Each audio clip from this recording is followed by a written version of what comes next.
नमस्कार साथियों, day inspired में आपका स्वागत है। क्या इस जन्म के कर्मों का फल इसी जन्म में मिलता है? यदि हाँ, तो पूर्व जन्म के कर्मों के फलों का क्या होता है और पूर्व जन्म के कर्मों का फल कब और कैसे मिलता है? कर्म और फल मनुष्य के जीवन व्यतीत क्रियाओं के अनुसार होता है। हमारा पूर्व जन्म कब, कहां और कैसे था, शायद ही किसी को पता हो। एक बार एक गरीब लड़का कुछ बेच रहा था क्योंकि उसकी माली हालत नहीं थी। सामान बेचते बेचते जब वह थक गया तो उसको भूख लगी। उसने सोचा कि किसी के घर जाकर मदद मांग ली जाए। जैसे ही वह एक घर पर पहुंचा, उसने दरवाजा खटखटाया। बाहर एक लड़की निकल के आई। लड़का हड़बड़ा गया और उसकी बेचैनी बढ़ गई। उसने बोला, क्या मुझे पीने के लिए पानी मिल सकता है? लड़की अंदर गई और सोचने लगी कि गरीब लोगों को पानी तो सब पिलाते हैं, हो सकता है उसको भूख भी लगी हो। उसने देखा रोटी तो नहीं है, लेकिन उसकी नजर दूध पर गई। उसने एक गिलास दूध भरा और लड़के को दे दिया। लड़का दूध पीकर खुश हुआ। उसकी प्यास और भूख कुछ हद तक कम हो चुकी थी। लड़के ने कहा कि दूध के कितने पैसे दूं? लड़की बोली, इसकी कोई जरूरत नहीं है। मेरी माँ ने सिखाया है कि मुसीबत में लोगों की मदद करके उनसे पैसा नहीं लिया जाता। यह मेरा कर्म था और मैंने इसे किया और इससे मैं खुश हूँ। वह लड़का वहां से निकल गया, लेकिन रास्ते में सोच रहा था कि दुनिया में अच्छे लोगों की कमी नहीं है। अगर ढूंढा जाए तो ऐसे चेहरे और लोग सभी दिशाओं में मौजूद हैं। इस तरह की कई सकारात्मक और अच्छी बातें उसके दिल और दिमाग में चल रही थी। संघर्ष करते करते यह लड़का पढ़ लिखकर एक डॉक्टर बन गया और लोगों की मदद करता रहा। लेकिन एक दिन वह लड़की अचानक बीमार हुई।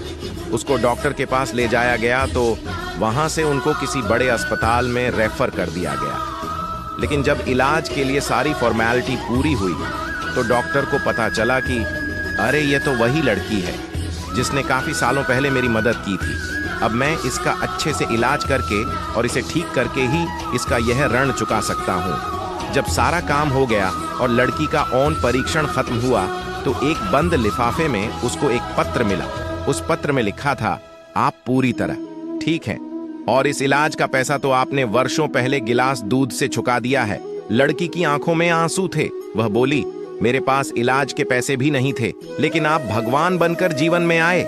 डॉक्टर ने कहा, जब हम दूसरों की बिना किसी स्वार्थ के मदद करते हैं तो एक दिन यह ब्याज सहित हमें वापस मिलता है।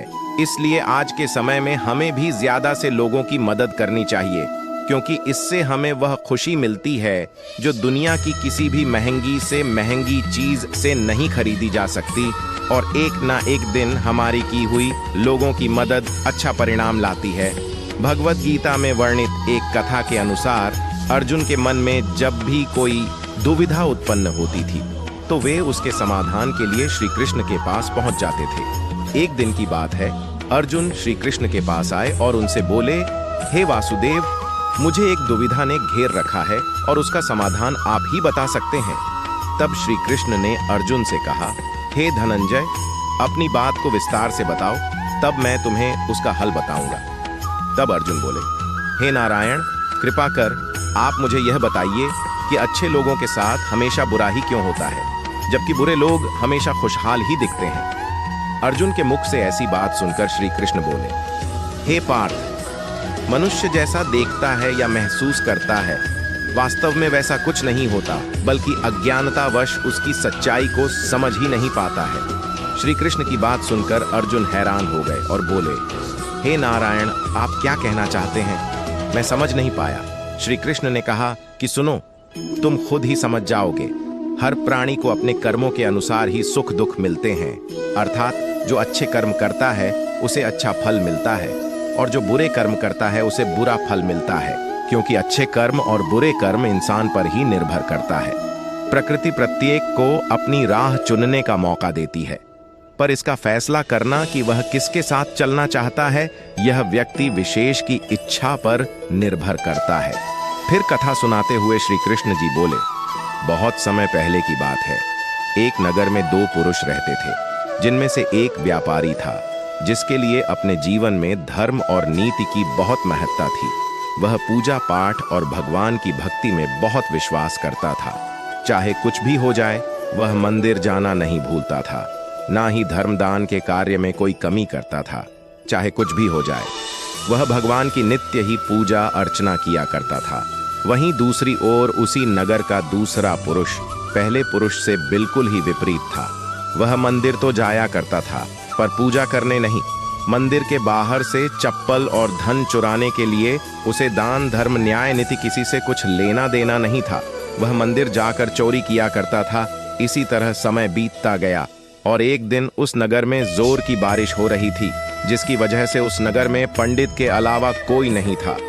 ये बात जब दूसरे पुरुष को पता चली तो उसके मन में ख्याल आया कि अब यह सही मौका है मंदिर के धन को चुराने का।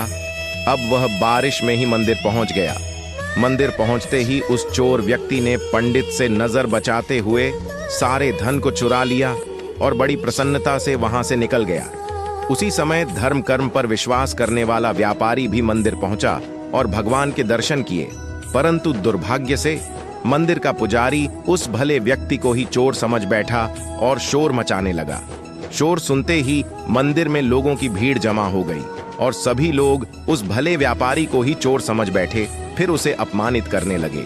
यह सब देखकर वह भला व्यक्ति हैरान रह गया और उसे समझ नहीं आ रहा था कि उसके साथ यह क्या हो रहा है। फिर वह लोगों से बचता हुआ किसी तरह वह मंदिर से निकल गया, लेकिन दुर्भाग्य ने उसका साथ वहां भी नहीं छोड़ा। मंदिर से बाहर निकलते ही वहां एक गाड़ी से टकरा गया और वह भला व्यक्ति घायल हो गया। फिर वह व्यापारी लंगड़ा हुए घर को जाने लगा। तभी रास्ते में उसकी मुलाकात उस दुष्ट व्यक्ति से हुई जिसने मंदिर का धन चोरी किया था। वह दुष्ट व्यक्ति घूमता और नाचता हुआ जोर जोर से बोल रहा था कि आज तो मेरी किस्मत ही चमक गई, एक साथ इतना सारा धन उसे मिल गया। जब व्यापारी ने उस दुष्ट की बातें सुनी तो उसे बहुत हैरानी हुई और क्रोधित होकर उसने अपने घर जाकर भगवान की सारी मूर्तियां निकालकर फेंक दी और भगवान से नाराज होते हुए अपना जीवन व्यतीत करने लगा। कुछ समय पश्चात दोनों ही व्यक्तियों की मृत्यु हो गई और दोनों ही यमराज की सभा में पहुंचे। उस व्यापारी ने उसी दुष्ट व्यक्ति को खड़ा देख क्रोधित स्वर में पूछ ही लिया, मैं हमेशा अच्छे कर्म करता था, पूजा पाठ दान धर्म में विश्वास करता था, जिसके बदले जीवन भर अपमान और दंड ही मिला, और इस अधर्म करने वाले पापी को नोटों से भरी पोटली, आखिर क्यों? इस पर यमराज ने उस भले व्यक्ति को बताया कि पुत्र, तुम गलत सोच रहे हो। जिस दिन तुम्हें गाड़ी से टक्कर लगी थी, वास्तव में वह दिन तुम्हारे जीवन का आखिरी दिन था। तुम्हारे द्वारा किए गए अच्छे कर्मों के कारण ही तुम्हारी मृत्यु एक छोटे से चोट में परिवर्तित हो गई। इस दुष्ट व्यक्ति के बारे में जानना चाहते हो तो पुत्र, इसके भाग्य में राजयोग्य था, जो कि इसके दुष्ट कर्म और अधर्म के कारण एक छोटे से धन की पोटली में परिवर्तित हो गया। श्री कृष्ण अर्जुन को कथा सुनाने के बाद कहते हैं, पाठ, अब तुम्हें तुम्हारे प्रश्न का उत्तर मिल गया। ऐसा सोचना कि भगवान उसके अच्छे कर्मों को नजरअंदाज कर रहे हैं, यह बिल्कुल भी सत्य नहीं है। भगवान हमें क्या किस रूप में दे रहा है ये मनुष्य की समझ में नहीं आता, लेकिन अगर आप अच्छे कर्म करते हैं तो भगवान की कृपा सदैव आप पर सदा बनी रहती है। आपको अच्छे कर्मों को करने से कभी भी पीछे नहीं हटना चाहिए। अच्छे कर्मों का फल भी इसी जन्म में ही मिलता है। हम अच्छे बुरे कर्म फलों को इसी जन्म में कैसे खत्म कर सकते हैं, जिससे वे अगले जन्मों में ना जाएं? इस जन्म के कर्मों का खाता शून्य करने का तरीका है निष्काम कर्म। इसमें हम कर्म तो करते हैं लेकिन उनका फल नहीं बनता, क्योंकि वे कर्म आसक्ति और अहंकार के बिना परमात्मा का ध्यान रखते हुए निस्वार्थ भाव से किए जाते हैं। असलियत में हमारे अंदर चित्त नाम का एक सॉफ्टवेयर है जिसका काम है कर्म के हिसाब से फल देना, लेकिन इसकी खूबी है कि कर्म करने के बाद पता नहीं लगता कि इसका फल कब मिलेगा। कई बार फल तुरंत और कई बार कुछ समय बाद, और कई बार अनुमान भी नहीं लगा सकते कि जो कर्म आज किया है उसका फल कब मिलेगा। वैसे भी पता नहीं जो फल हम आज भोग रहे हैं वह ना जाने पिछले किस जन्म का फल है। देखा जाए तो शरीर में चित्त का कोई तय स्थान नहीं, बल्कि कर्म के फल हमारी ऊर्जा में इकट्ठे होते रहते हैं। कोई भी कर्म तब तक फल नहीं देता जब तक उसका फल किस प्रकार आएगा यह तय ना हो जाए। इसीलिए कर्म फल के समय को जान पाना मुश्किल होता है। यही कारण है कि हम इस जन्म में किए गए कर्मों के फल सिर्फ इसी जन्म में नहीं भोग पाते। मनुष्य के अच्छे कर्म का अच्छा प्रभाव और उसके बुरे कर्म का बुरा प्रभाव देते हुए पूर्व जन्मों का एक चक्र बन जाता है, क्योंकि कुछ कर्म ऐसे होते हैं जिनका भुगतान उस जन्म में नहीं होता। इस तरह इस चक्र में अगले जन्म में उन कर्मों का फल भुगतना ही होता है। वहीं कार्य कारण सिद्धांत का संबंध न केवल भौतिक युग से होता है, बल्कि हमारे द्वारा किए जा रहे कार्यों, सोचे जा रहे विचारों, कहे जा रहे शब्दों तक पर यह लागू होता है। कई बार हम कुछ ऐसे कार्य करते हैं जो हम करना नहीं चाहते, पर वह पूर्व जन्म के कर्म के आधार पर निश्चित होते हैं, जिस कारणवश वह कार्य की किसी न किसी माध्यम से पूर्ण हो ही जाता है। जैसे ही पूर्व जन्म का हमारा चक्र समाप्त हो जाता है, व्यक्ति को उसी समय मोक्ष की प्राप्ति हो जाती है। हमारे शास्त्रों में इस बात का उल्लेख मिलता है कि 84 लाख योनियों के बाद मनुष्य का जन्म प्राप्त होता है। साथ ही यह भी विशेष रूप से वर्णित किया गया है कि केवल मनुष्य योनि में ही जन्म और मृत्यु के चक्र से मुक्ति पाई जा सकती है। मनुष्य के का फल उसकी परिस्थिति और दैवीय शक्तियों द्वारा निर्धारित होता है। ऐसा कहा जाता है कि यदि अच्छे कर्म बुरे कर्म की तुलना में अधिक है, तो बुरे कर्मों का फल इसी जन्म में और अच्छे कर्मों का फल अगले जन्म में मिलना निर्धारित होगा। इसी तरह यदि मनुष्य द्वारा किए गए कर्म में बुरे कर्म अच्छे कर्मों की तुलना में अधिक है, तो इस जन्म में अच्छे कर्म भोगने होंगे, जबकि बुरे कर्मों को भोगने के लिए अगला जन्म निर्धारित होगा। मनुष्य को अपने घर परिवार की आवश्यकताओं का ध्यान रखना चाहिए। अधिक पैसा होने के बावजूद जरूरत पड़ने पर उसे संभाले रखना भी बुरा कर्म बताया गया है। उस धन का इस्तेमाल मुसीबत के समय अवश्य करें। धन बचाने के लालच में ना पड़े, अपनी आय से अधिक खर्च न करें और अपने सामर्थ्य के अनुसार ही दान पुण्य करें। हमेशा अच्छे लोगों की में संगत में रहे और दुष्ट छलकपटी की संगत से खुद को बचाकर रखें। बुरी संगति हमें अक्सर बुरे परिणाम ही देती है। कभी भी खुद के स्वार्थ के लिए दूसरों का अहित करने का ना सोचे। शास्त्रों में इस बात का उल्लेख किया गया है कि जो जैसा बोता है उसे वैसा ही आगे चलकर काटना भी पड़ता है। कभी किसी व्यक्ति से कुछ छल से छीनने का प्रयास ना करें, इसे किए गए सभी पुण्य नष्ट हो जाते हैं और आप पाप के भागीदार बन जाते हैं। गरुड़ पुराण में इस बात का उल्लेख मिलता है कि किसी भी मनुष्य द्वारा किए गए बुरे कर्मों का परिणाम उसके जन्म से लेकर मृत्यु और उसके बाद तक दुखों का कारण बनता है। वह अपनी हर अवस्था में दुख भोगता है। अच्छे कर्म कैसे बनते हैं? अच्छे कर्म के बनने से पहले हमें इस पर ध्यान देने की जरूरत है कि आखिर अच्छे कर्मों के बनने का सबसे पहला पड़ाव क्या है। मनुष्य के द्वारा किए जाने वाले सभी कर्म उसके विचारों से निर्मित होते हैं। हमारी सकारात्मक या नकारात्मक सोच विचारों को जन्म देती है और वही विचार कर्म बनते हैं। इस तरह सोच सकारात्मक होने पर ही अच्छे कर्मों का निर्धारण हो सकता है। अच्छे कर्म को करने के लिए हमारे आसपास का वातावरण बहुत अधिक जिम्मेदार होता है।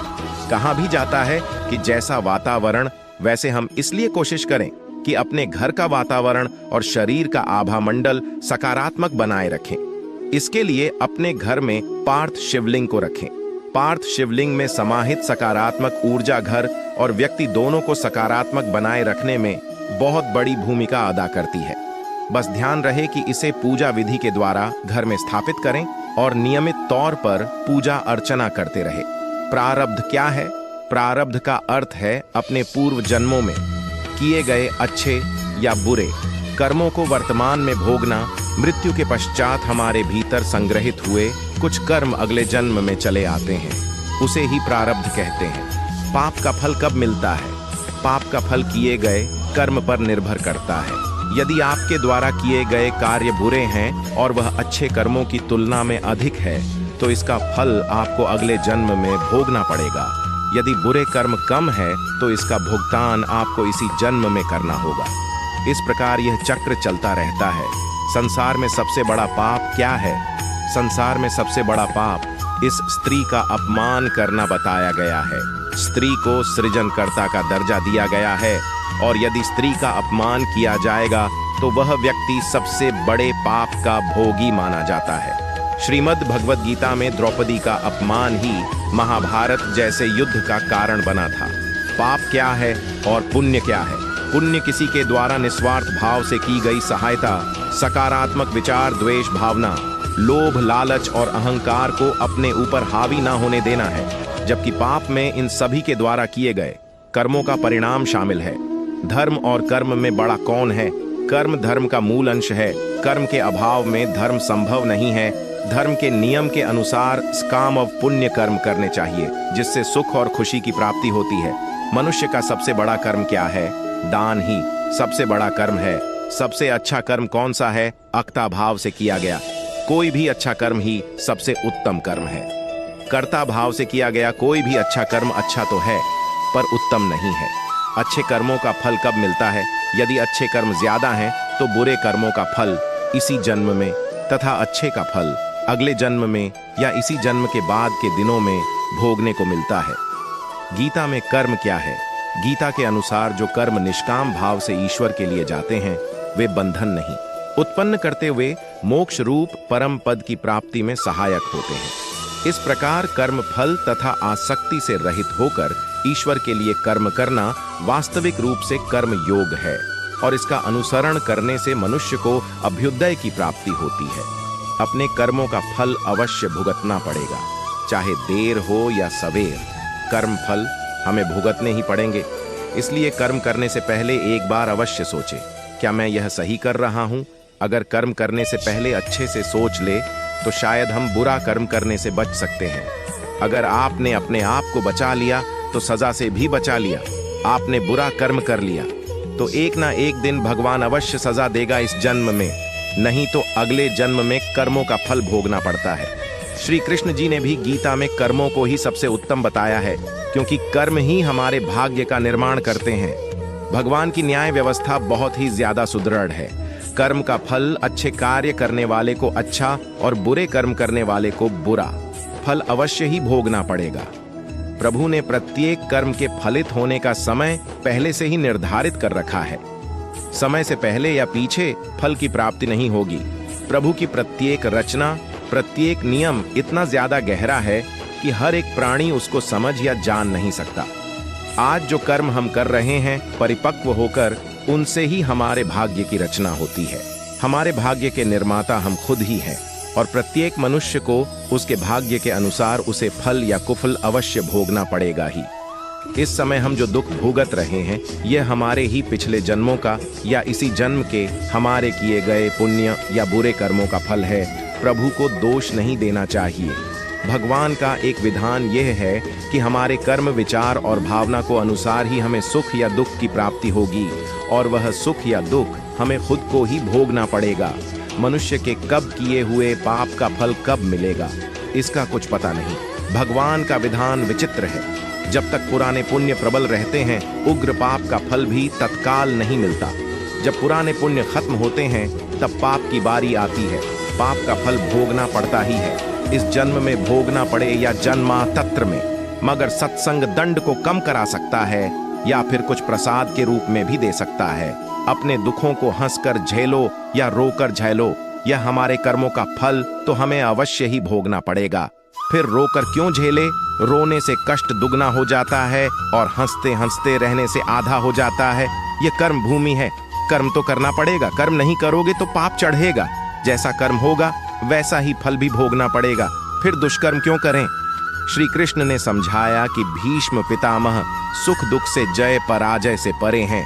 वह जानते हैं कि जो होने वाला था यही हुआ। भीष्म ने श्री कृष्ण से कहा, भगवान, मैंने ध्यान करके अपने 77वें जन्म तक देखा, मैंने तो कोई कुकर्म नहीं किया, फिर मुझे बाणों की शैया पर क्यों सोना पड़ा? श्री कृष्ण मुस्कुराकर बोले, हे संयम मूर्ति भीष्म, 77वें जन्म के पहले 74 जन्म तक देखो। आपको पता चलेगा कि जब आप किशोर थे तब वन में घूमने गए थे। वहां पत्ते पर बैठी टिड्डी के शरीर में आपने कांटा चुभ या था। उस कर्म का फल घूमते घूमते अब मिल रहा है। इसलिए जब आप कर्ता होकर कर्म कर रहे हैं तो सोचे ले कि इसका क्या फल होगा। धृतराष्ट्र ने भी श्री कृष्ण से अपने कर्मों का हिसाब किताब पूछा।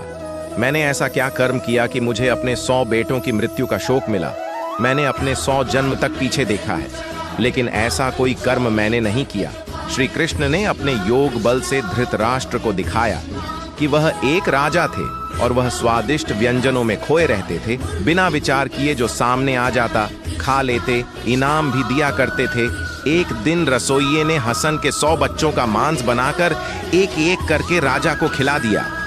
श्री कृष्ण ने कहा, धृतराष्ट्र जी, आप स्वाद में अंधे हो गए, तभी आप इस जन्म में बने। तुम्हारे पुण्य के प्रभाव से 100 जन्म तक तो तुम्हें फल नहीं मिला, लेकिन इस जन्म में हंस के 100 बच्चों को खाने का फल तुम्हें मिल गया, तभी तुम्हारे 100 पुत्र मारे गए।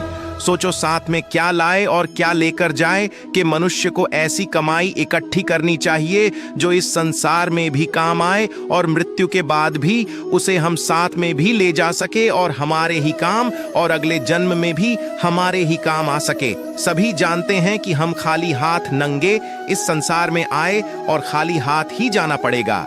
मृत्यु के समय यह धन दौलत, जमीन, मकान, व्यापार, नौकरी, नाम, शोहरत, रिश्तेदार, भाई बहन, माँ बाप, सभी बच्चे किसी को भी साथ नहीं ले जा सकते, चाहे राजा सम्राट हो या कोई भिखारी हो। इसलिए इतना मोह, इतना ज्यादा लगाव इनसे क्यों रखें? साथ में हमारे जाएंगे सिर्फ हमारे अपने किए हुए अच्छे या बुरे कर्म, कीर्ति या अपकीर्ति, दान धर्म, परोपकार, दुखियों की सेवा, पुण्य जो भी हम इस जन्म में करेंगे यह अवश्य साथ जाएगा और हमारे ही काम आएगा। हमें प्रत्येक दिन जब भी हमारा मन शांत हो, आंखें बंद करके 2-4 मिनट यह सोचना अवश्य चाहिए कि हम इतनी बड़ी अशांति को क्यों अपने साथ बांधे हुए हैं। यह भाग दौड़, तनाव, ताना बाना मकड़ी के जैसा जाला बुनकर खुद उसमें उलझे हुए क्यों हैं? और किसके दी जो हमें बुरा लगता है यह दूसरे को कभी मत दो, जैसे कि कड़वी बात, गाली, गुस्सा, बेइज्जती, असम्मान, अपमान, गला सड़ा या खोट वाला खाने पीने का सामान इत्यादि जो चीजें हमें अच्छी लगती हैं वह दूसरों को, जरूरतमंद को बिना मांगे भी दो। जैसे कि लक्ष्मी, मीठी बातें, सद्व्यवहार, सम्मान, खाने पीने के अच्छे सामान दोनों हाथों से बांटो, परोपकार करो, दान धर्म करो। संतों ने कहा भी है, जो कुछ तुम समेट हो यह तो सपना है, जो लुटा रहे हो यह केवल अपना है। इसीलिए जितना लुटाओगे वही तुम्हारे साथ जाएगा, तुम्हारे काम आएगा। याद रखो कि संसार की किसी भी वस्तु से मनुष्य का स्थायी संबंध नहीं है। यह शरीर, मकान, रुपए, पैसे, जमीन, जायदाद, स्त्री, पुत्र, परिवार, मित्र, दोस्त, कोई भी साथ रहने वाला नहीं है। एक दिन इन सब वस्तुओं को ज्यों का त्यों छोड़कर यहां से चल देना है। जब जाएंगे तब साथ में कुछ भी ले नहीं जाएंगे। सिर्फ भगवान साथ छूटने वाला नहीं है। साथ में एक छोटा सा तिल भी नहीं ले जा सकते। आप कितने भी उपाय कर लो, सारे उपाय यहीं धरे रह जाएंगे।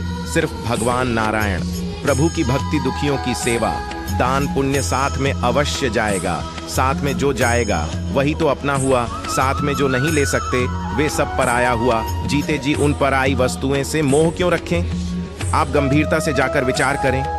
साथ में एक तिल भी नहीं ले जाने पाएंगे तो फिर अशांति, छीना झपट्टी क्यों? किसके लिए भगवान का हुक्म है? हर कार्य प्रभु के निमित्त समझकर फल प्रभु पर छोड़ दो, वह कभी बुरा करेंगे ही नहीं।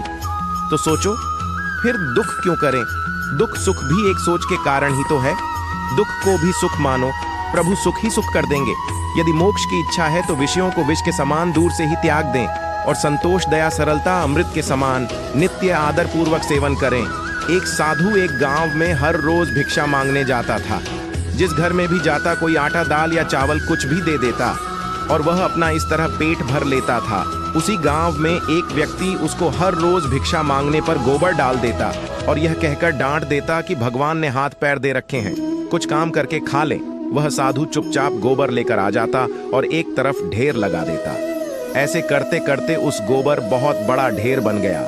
साधु भी हर रोज भिक्षा मांगने जाता, वह आदमी हर रोज ही उसको गोबर डाल देता और गांव के लोग खाना देते। ऐसे करते करते दोनों का समय बीत गया और जब दोनों अपनी जीवन यात्रा पूरी कर भगवान के घर पहुंचे तो गोबर डालने वाले इंसान को खाने में भगवान के घर गोबर मिला तो उसने भगवान से कहा, हे प्रभु, मैं गोबर कैसे खा सकता हूँ? भगवान ने कहा कि जब साधु तेरे घर भिक्षा मांगने जाता था, जिसका कोई और भिक्षा मांगने के सिवाय कोई चारा नहीं था, तो आप उसको भिक्षा में गोबर देते थे। वही गोबर का ढेर अब इतना बड़ा हो गया कि आपके खाने के हिस्से में अब गोबर ही आएगा। तो उस व्यक्ति ने भगवान के पैर पकड़ लिए और कहने लगा, भगवान, मैं गोबर नहीं खा सकता, कृपया इस समस्या का कोई समाधान बताओ। भगवान ने कहा, कर्मों का फल अवश्य ही भोगना पड़ता है। अब वो इंसान प्रभु के आगे रोए और गिड़गिड़ा है, कृपया करके इस समस्या कोई समाधान हो तो बताओ। भगवान बोले, इस सारे गोबर को आप हर रोज एक कपड़े में डालकर पानी के साथ धोते रहो। इस प्रकार आपके कर्म कट जाएंगे। ऐसे करते करते उसको गोबर को धोने में कम से कम 1 साल लगा और सबसे लास्ट में गोबर का जो आखिरी भुस और घास का कुछ हिस्सा कपड़े के ऊपर रह गया। तो भगवान बोले, अब आपको यह हिस्सा तो खाना ही पड़ेगा। वह इंसान फिर रोए और कहे कि इसको कैसे खाऊं। प्रभु ने कहा, किसी के बुरे कर्मों को मैं कम कर सकता हूं, है पर बिल्कुल खत्म नहीं हो सकता है, इसीलिए आपको यह तो खाना ही पड़ेगा। भगवान ने उसे समझाया कि आप गोबर खाने से बच गए। अगर आप उसको ना धोते तो वह सारा गोबर आपको खाना पड़ता। कर्म फल का महत्व। इसी प्रकार जब हम जमीन में कोई फल का पौधा लगाते हैं तो उसको उगने में और बड़े होने में समय लगता है और फिर कहीं 1-2 साल बाद बड़ा होता है, फिर उस पर फल लगते हैं। क्योंकि किसी भी कर्म का फल एक दिन में नहीं मिलता, चाहे वह अच्छा हो या बुरा। यह अब आपके ऊपर निर्भर करता है कि आप कर्म कौन सा कर रहे हो। फल मिलने में समय जरूर लगेगा, पर मिलेगा जरूर। यही समय परमात्मा का नियम है कि हमारे द्वारा किए गए हर कर्म का सुख और दुख हमारे कर्मों के ऊपर ही निर्भर करता है। हम सुख और दुख अपने द्वारा किए गए कर्म का हिसाब किताब चुकता कर रहे हैं। कर्मों का फल हमें अवश्य ही भुगतना ही पड़ेगा। इसलिए जब हम किसी को दान देते हैं तो सोच समझकर कर दें, क्योंकि एक दिन हमें वह डबल होकर मिलेगा। इसी प्रकार हर काम करते समय भी ध्यान रहे थे कि हम कौन सा काम सही कर रहे हैं, कौन सा गलत हो रहा है। इसलिए कभी भी भूलकर भी किसी की आत्मा ना दुखाए। जितना हो सके अपनी तरफ से अच्छा ही करें। एक गांव में एक किसान अपने परिवार के साथ रहता था। किसान और उसका परिवार एक संत महात्मा की सेवा किया करता था और संत महात्मा के उपदेश पर उनका परिवार जरूरतमंद लोगों की सेवा भी किया करता था। उनके परिवार में सभी लोग प्रेम भाव से रहते थे, लेकिन उनका एक बेटा था जो कि दोनों पैरों से अपाहिज था। सेवा करते करते वर्षों बीत गए। उसका परिवार कभी कभी यह भी सोचता था कि हम सब इतने प्रेम भाव से संत महात्मा और जरूरतमंद लोगों की सेवा करते हैं, फिर भी हमारे परिवार में इस बच्चे के साथ ऐसा क्यों हुआ? इसका क्या दोष था जो वह अपाहिज है? एक दिन की बात है, जब संत महात्मा का सत्संग चल रहा था। हजारों लाखों श्रद्धालु उस सत्संग में बैठे हुए थे। संत महात्मा ने अपने प्रवचन पूरा करने के बाद कहा कि इस पूरे प्रवचन के विषय में अभी भी किसी के मन में कोई शंका हो तो वे बताएं। हजारों लाखों श्रद्धालुओं के बीच उस अपाहिज पुत्र के पिता ने संत महात्मा से एक सवाल किया कि हे महात्मा, हम सब निस्वार्थ भाव से जरूरतमंद लोगों की सेवा करते हैं और हमारा पूरा परिवार अहिंसा के मार्ग पर चलता है। कभी भी किसी के बारे में बुरा नहीं सोचते हैं, ना ही किसी का बुरा करते हैं। फिर भी ऐसा क्या गुनाह हुआ जो हमारा बच्चा अपाहिज पैदा हुआ? फिर गुरु ने जवाब दिया, वैसे तो मैं ये बात नहीं बता सकता, फिर भी आपके मन में दुविधा है तो सुनो। ये जो बच्चा है जो दोनों टांगों से बेकार है, पिछले जन्म में एक किसान का बेटा था। रोज खेत में अपने पिता को दोपहर में भोजन का टिफिन खेत में देने जाया करता था। एक दिन उसकी माँ ने उसे दोपहर में खाना लगा कर दिया और कहा कि बेटा, खाना खाकर पिताजी को टिफिन देकर। इसकी माँ ने खाना परोस कर थाली में रखा कि इतने में उसके किसी दोस्त ने आवाज लगाई तो यह खाना वहीं छोड़कर अपने दोस्त से बात करने बाहर चला गया। इतने में ही एक कुत्ता घर में घुस आया और उसने थाली में मुंह डाला और रोटी खाने लगा। लड़का जैसे ही घर में वापस आया और कुत्ते को थाली में मुंह डालता हुआ देखकर पास ही में एक लोहे का बड़ा सा डंडा पड़ा हुआ था। उसने यह भी नहीं सोचा कि खाना तो झूठा हो ही चुका है। बिना सोचे समझे उस कुत्ते की दोनों टांगों पर इतनी जोर से मारा कि वह कुत्ता अपनी जिंदगी में जब तक जिंदा रहा दोनों पैरों से बेकार होकर घसीटते घसीटते जिंदगी जिया और तड़प तड़पकर मर गया। यह उसी कुत्ते की बद्दुआ का फल है जो इस जन्म में यह दोनों टांगों से अपाहिज पैदा हुआ है। संत महात्मा ने कहा, पुत्र, इस संसार में इंसान को अपने अपने कर्मों का फल भुगतना ही पड़ता है। इस जन्म में अगर किसी की टांग तोड़ी है तो स्वाभाविक है कि अगले जन्म में आपकी टांग टूटनी ही है। अगर आप किसी को नुकसान पहुंचाओ तो आपका भी नुकसान होना ही है, इस जन्म में नहीं तो अगले जन्म में। इसलिए जो भी कर्म करो सोच समझ कर करो। आप अपने कर्म फल से नहीं बच सकते। आप जहां भी जाते हैं, जो कुछ भी करते हैं, आपके कर्म ही आपको शांतिपूर्वक देख रहे होते हैं। किसी भी दिन आपको आपके कर्म का फल पृथ्वी पर वहन करना ही होता है। इसीलिए हर समय उचित कर्म करना अनिवार्य है। भगवान श्री कृष्ण ने गीता में कर्म को प्रधानता देते हुए यहाँ तक स्पष्ट किया है कि व्यक्ति की यात्रा जहाँ से छूटती है रोशन हो जाता है। कर्म का नियम सरल है, जो बोएंगे वहीं काटेंगे। अतः हमें सदैव नेकी के बीज बोने चाहिए ताकि हमें भविष्य में अच्छे फल मिल सके। कर्म के नियम को समझने से हमें यह ज्ञान प्राप्त होता है कि हमें किसी भी कार्य को करने से पहले उसके परिणामों पर विचार करना चाहिए। जीवन में संतुष्टि और समृद्धि प्राप्त करने का एक ही मार्ग है और वह है निष्ठा के साथ